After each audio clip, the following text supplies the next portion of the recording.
ہوا زندگی کی بقا کے لیے جس قدر چیزیں ضروری ہیں ان میں سر فہرست ہوا ہے، کیونکہ غذا اور پانی کے بغیر تو ہم کئی روز تک زندہ رہ سکتے ہیں، لیکن ہوا کے بغیر چند منٹ کے لیے بھی زندہ رہنا مشکل ہے۔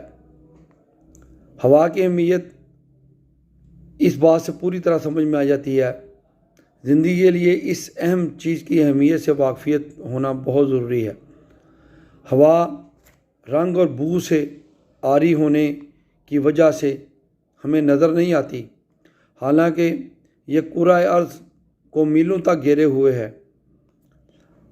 ہوا بہت سی گیسوں کا امیزہ ہے اور اس کے اجزاء میں مناسبت پائی جاتی ہے، البتہ کاربونک ایسڈ گیس اور آبی بخارات میں کمی بیشی ہوتی رہتی ہے۔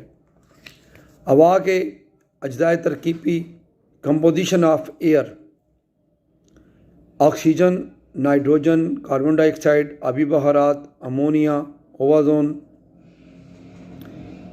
یہ ہوا کے اجزاء ترکیبی ہیں۔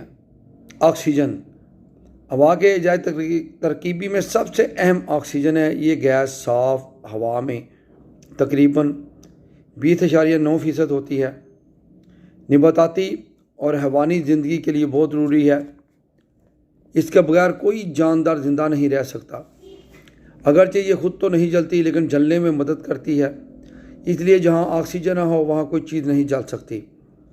یہ بے بو، بے رنگ اور بے ذائقہ ہوتی ہے اور پانی میں بہت کم حل ہوتا ہے۔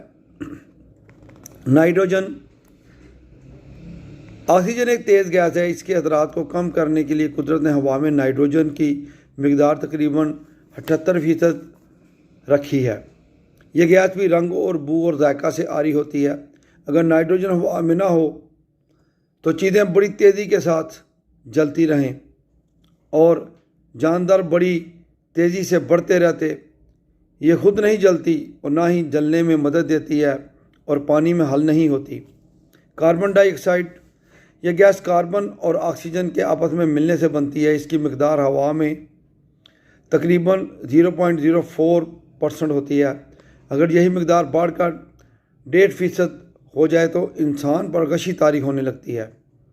دوسری گیسوں کی طرح یہ گیس بھی بے بو، بے رنگ اور بے ذائقہ ہوتی ہے۔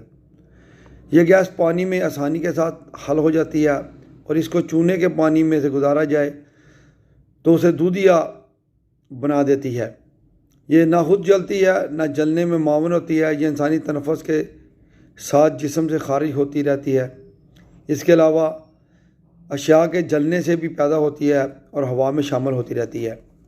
آبی بخارات انسانی جسم میں سے سانس اور جلد کے ذریعے غیر ضروری پانی اور نمکیات خارج ہو کر آبی بخارات میں تبدیل ہوتے رہتے ہیں اور ہوا کے جلنے پر اس میں شامل ہو جاتے ہیں۔ اس کے علاوہ کھانا پکانے، سورج کی گرمی اور بارش کی وجہ سے بھی اس کی مقدار میں اضافہ ہوتا رہتا ہے۔ عموماً ہوا کے اندر 1% آبی بخارات موجود ہوتے ہیں، لیکن موسم، جگہ، آبادی کے ساتھ ساتھ ان کی مقدار کم و بیش ہوتی رہتی ہے۔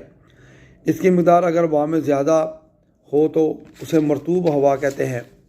امونیا ہوا میں امونیا کی مقدار بہت معمولی ہوتی ہے۔ یہ نائٹروجن اور ہائیڈروجن گیس کے آپس میں ملنے سے بنتی ہے۔ اس کے علاوہ اشیاء کے گلنے سڑنے سے بھی یہ گیس پیدا ہوتی ہے۔ چونکہ یہ گیس پانی میں حل ہو جاتی ہے، اس لیے بارش کے بعد اس کی مقدار بہت کم ہو جاتی ہے۔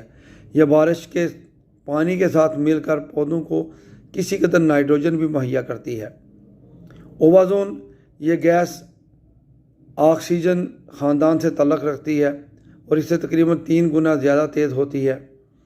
یہ برقی رو کے اثرات اور بہت زیادہ آبی بخارات کے جمع ہونے سے پیدا ہوتی ہے۔ یہی وجہ ہے کہ سمندر کے کنارے، جنگلات اور پہاڑوں وغیرہ پر یہ زیادہ اور آبادی میں کم ہوتی ہے۔ اس کی موجودگی میں حیوانی کثافتیں اور چند جراثیم ختم ہو جاتے ہیں۔